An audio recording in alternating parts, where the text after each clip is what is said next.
Have you ever thought about the things and the boundaries that you can push beyond if fear wasn't a factor? Have you ever realized how strong you are as a person?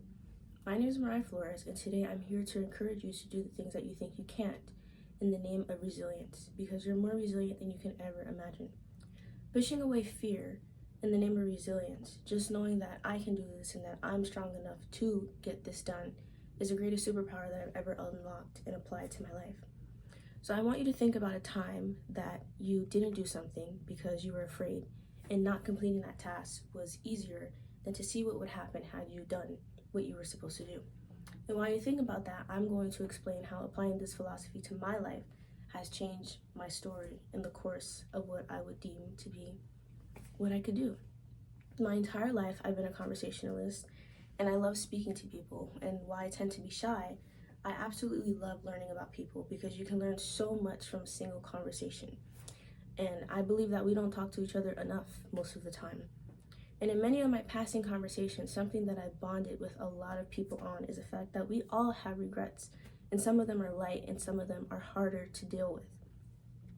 And I've correlated almost all of these regrets to the fact that at the time, we were just afraid. We were scared of something, and fear crept into what we thought we could do.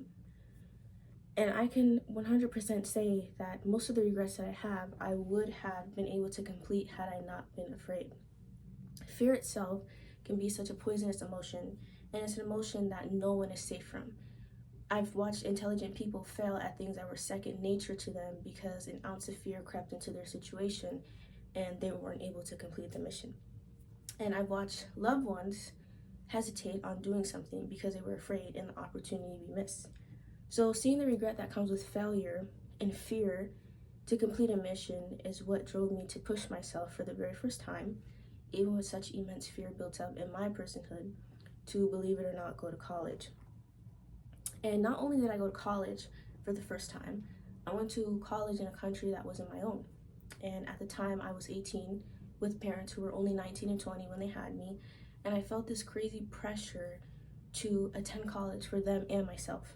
And my parents and their parents and their parents never attended college. So not only did I feel like I had to get my education for me, I felt like I had to get my education for them. And with each new development and why I needed to do this and to complete this mission, a new droplet of fear was added into my journey.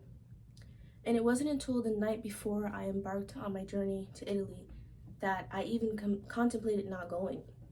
And it pretty much, that's the short story. That's the short version. But now I sit here 20 years old preaching to you about resilience and your belief in yourself and how it can absolutely change your life. And that's my biggest philosophy.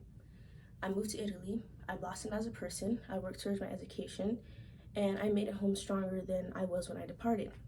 So sometimes I wonder to myself who I would be today had I turned around right before boarding the plane like I was absolutely going to do.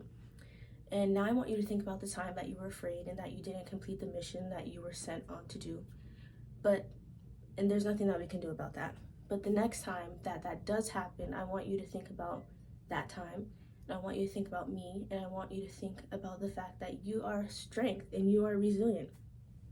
You're the strongest person that you know. And you can do it.